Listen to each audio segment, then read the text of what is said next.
Hello friends. तो last episode में हमें साबो बताता है कि उसकी खोई हुई याददाश्त वापस कैसे आती है। तो आइए फिर शुरू करते हैं। साबो बाल्टिगो आइलैंड पर वापस जा रहा होता है, तभी उसकी नजरों के सामने छोटे एस और लूफी आते हैं और सही मायने में उसकी जो याददाश्त होती है अब वो थोड़ी थोड़ी उसे याद आना शुरू होती है। जब वो आइलैंड पे पहुंचता है, जब वो कमरे के अंदर घुसता है तो वहां पर अफरा तफरी मची होती है, क्योंकि उन लोगों को पैरामाउंट वॉर के बारे में पता होता है तो उन्हें इवांको की चिंता हो रही होती है। पैरामाउंट वॉर में व्हाइट बियर्ड मारा गया होता है, लेकिन साबो जब रुक जाता है जब उसके कान में यह खबर पड़ती है कि पोर्टगेज डी एस भी मारा गया है। इधर रिवोल्यूशनरी आर्मी के जो मेंबर्स होते हैं उन्हें भी ये पता पड़ जाता है कि मुगीवारा लूफी ही ड्रैगन का बेटा है। जब साबो एस की फोटो देखता है, जब उसे वो बहुत ध्यान से देखता है तो उसके पसीने छूट जाते हैं। वो पेपर में पढ़ता है कि एस गोल्ड डी रॉजर का बेटा था, वो दुनिया के लिए बहुत बड़ा खतरा था जिस वजह से उसे मारना पड़ गया।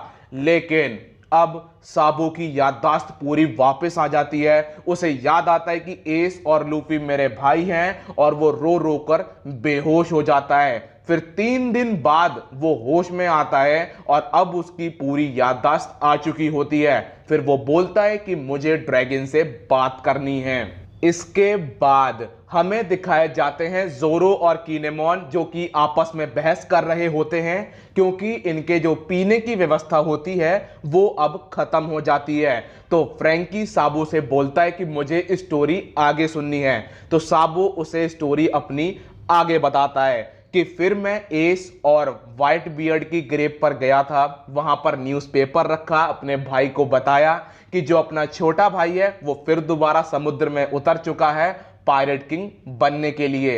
ये बोलकर वो वहां से चला जाता है। फिर साबो के पास फोन आता है कि क्लोजियम में फ्लेयर फ्लेयर फ्रूट मिल रहा है और तुम्हें किसी भी हालत में इसे जीतना होगा। तो जब साबो क्लोजियम में जाता है तो वहां पर उसकी मुलाकात लूफी से होती है। तो वो बार्थोलोम्यू से बोलता है कि देखो ऐसा है कि फ्रूट तो मैं ही जीतूंगा। तो लूफी बोलता है कि तुम हो कौन और यहां पर आके तुम ऐसे ही नहीं बोल सकते हो कि फ्रूट मैं जीतूंगा। तो साबो अपनी शकल लूफी को दिखाता है और वो बोलता है कि लूफी मैं हूं। लूफी नहीं समझ पाता है कि तुम कौन हो, तुम कौन हो मैं नहीं जानता हूं। तो साबो बोलता है कि मैं तुम्हारा भाई हूं।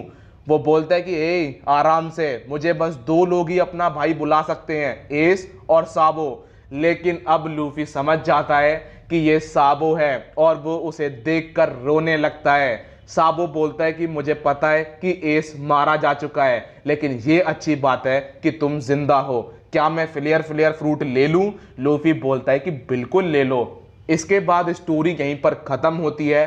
साबो अब जोरो, निकोरोबिन और फ्रैंकी को छोड़कर वहां से जा रहा होता है, लेकिन वो उन्हें लूफी का विवरी कार्ड देता है और उसका एक छोटा सा पीस अपने पास रख लेता है। जाते जाते साबो बोलता है कि मुझे पता है कि मेरे भाई को हैंडल करना मुश्किल है, लेकिन प्लीज उसका ख्याल रखना। और ये बोलकर वो वहां से चला जाता है। ये वही लाइन है जो एस ने पहले स्ट्रॉ हैट पायरेट्स से बोली थी। इसके बाद हमें दिखाया जाता है फुजीतोरा, जो कि बहुत ही कमाल कर रहा होता है। फुजीतोरा क्या करता है, एक डाइस लेता है और उस पर वो जब भी नंबर 1 आता है तो वो लूफी लोगों को छोड़ देता है। माइनार्ड बोलता है कि सर हमें उन्हें पकड़ लेना चाहिए, हम पूरी कंट्री में घूमे तब जाके हमें उनका ठिकाना पता पड़ा।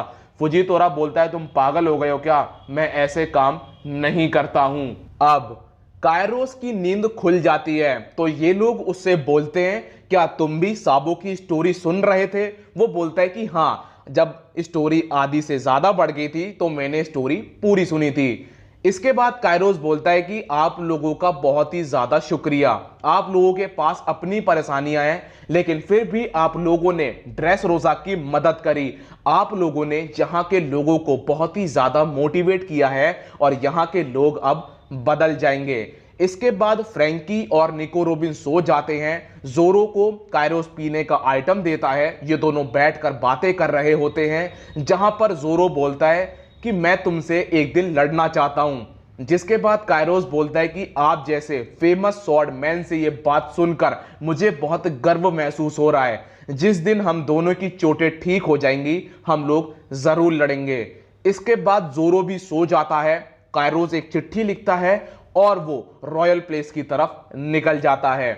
इसके बाद हमें दिखाए जाते हैं सांजी लोग, जहां पर सांजी सीजर को लेकर आगे बढ़ रहा होता है। सीजर सांजी से बोलता है कि हम लोग जैसे तैसे करके बिग मॉम की शिप से बचे हैं, लेकिन हम फिर दोबारा उनसे पंगा लेने के लिए जा रहे हैं। तुम पागल हो गए हो क्या? सांजी बोलता है शांति से आगे चलते रहो, नहीं तो मैं तुम्हारा दिल मसल दूंगा। चॉपर बोलता है कि हमें तुम्हारी जरूरत है और अगर तुम्हारी वजह से मेरे दोस्तों को कुछ हुआ तो मुझसे बुरा कोई नहीं होगा। इसके बाद हमें नामी, ब्रुक और मोमो दिखाए जाते हैं जो कि भाग रहे होते हैं क्योंकि उनके पीछे कोई पड़ा होता है। तो अब जो इंसान उसके पीछे पड़ा होता है वो बोलता है कि वो मिस्टीरियस लड़की कहां पर है, लेकिन अब ये उसके बारे में क्या बताएं जब इन्हें कुछ पता ही नहीं है। और अब इनका सामना उनसे हो जाता है। ये दोनों ही पार्टी आमने सामने होती हैं। तभी एक वॉल्केनो फटता है और उसमें से पानी बाहर निकलता है। तो ब्रुक बोलता है कि नामी और मोमो मैं तुम्हें बचाऊंगा। फिर ब्रुक की एक और आवाज आती है, नामी, मोमो मुझे प्लीज बचा लो, क्योंकि वो पानी में डूब रहा होता है। इसके बाद जो इंसान इनके ऊपर हमला कर रहा होता है उसका नाम होता है शीप हेड। ब्रुक को नामी बचा लेती है। तो अब जो शीप हेड होता है वो नामी के ऊपर अपने शीप हॉर्न नाम का अटैक कर देता है, लेकिन ब्रुक अपने सोल पराडे से उसे रोक देता है। फिर वहां पर सांजी की एंट्री होती है। सांजी अपना डिएबल माउटोन मालेट नाम का अटैक यूज करता है और वो उसे मसल देता है। इसके बाद वो लोग रिट्रीट कर लेते हैं और जो सांजी लोग होते हैं ये भी वहां से निकल जाते हैं। इसके बाद हमें दिखाया जाता है कैप्टन किड, जिसके पास एक बहुत बड़ा इंसान आके गिरता है और ये लोग देख के दंग रह जाते हैं कि इतना बड़ा इंसान कहां से गिरा। इसके बाद हमें दिखाया जाता है उरोग, जो उस इंसान के बारे में बताता है कि ये इंसान अपने मरने के लिए एक जगह ढूंढ रहा है। इसने कई बार अपने आप को मारने की कोशिश करी है। 10,000 मीटर से ये अब कूदने वाला है। 7 बार पायरेट से हार चुका है। नेवी और एनिमीज ने इसे 18 बार पकड़ लिया है। नेवी और 4 एम्परर्स को अकेले ही चैलेंज कर चुका है, अपने आप को मारना चाहता है। बेरहमों की तरह इसे टॉर्चर किया गया है। इसे कई बार फांसी का फरमान सुनाया गया है, लेकिन जंजीरें टूट गई हैं। इसे काटने की और भाले से मारने की कोशिश करी है, लेकिन कुछ भी इसके ऊपर काम नहीं करता है। नेवी भी इसे 18 बार पकड़ चुकी है। 40 बार इसके मौत का फरमान सुनाया जा चुका है और ये इंसान कोई और नहीं, काइडो है। इसके बाद काइडो खड़ा होता है और वो बोलता है, ओए जोकर, बैटल की तैयारी कर, हम दुनिया को बहुत बेहतरीन वॉर दिखाने वाले हैं, भले ही चाहे इसमें पूरी दुनिया बर्बाद क्यों ना हो जाए। वो बुढ़ा व्हाइट बियर्ड मर गया, लेकिन मैं नहीं मर पा रहा हूं, क्योंकि काइडो वन पीस की दुनिया में एक स्ट्रॉन्गेस्ट क्रिएचर है। ड्रेस रोजा में अब शुरू भी आ जाती है और वो एक ऑफिसर से बोलती है, क्या मुगीवारा लूफी अभी भी इसी आइलैंड पर है? वो बोलता है कि हाँ मैम, वो अभी भी यहीं पर है और उसे बहुत सारी चोटें भी हैं। जिसके बाद वो बोलता है कि मैम, हमने ड्रेस रोजा को चारों तरफ से घेर लिया है, वो लोग यहाँ से नहीं भाग पाएंगे। इसके बाद शुरू पहुंच जाती है फुजीतोरा के पास। शुरू के साथ सेनगोकू भी आया होता है। तो शुरू फुजीतोरा से बोलती है कि तुम ये क्या कर रहे हो, तुम मुगीवारा को पकड़ क्यों नहीं रहे हो? फुजीतोरा बोलते हैं कि मैम, वो एक पायरेट है जिसे चोटें लगी हैं। क्या मैं उसे अपना एनिमी समझूं या मैं उसे जाने दूं, क्योंकि आखिरकार वो इस कंट्री का हीरो है। जिसके बाद शुरू बोलती है कि ठीक है। तो अब वो बताता है कि मैम, ये डाइस देखिए, अगर वो एक ऑर्डिनरी इंसान होता तो वो पक्का अब तक फंस जाता, लेकिन मैं चीटिंग नहीं कर रहा हूं। इस डाइस में एक नंबर छोड़कर अगर कोई भी नंबर आता है तो मैं उसे पकड़ लूंगा, लेकिन ऐसा हो ही नहीं रहा है। जिसके बाद शुरू उससे कुछ नहीं बोलती है।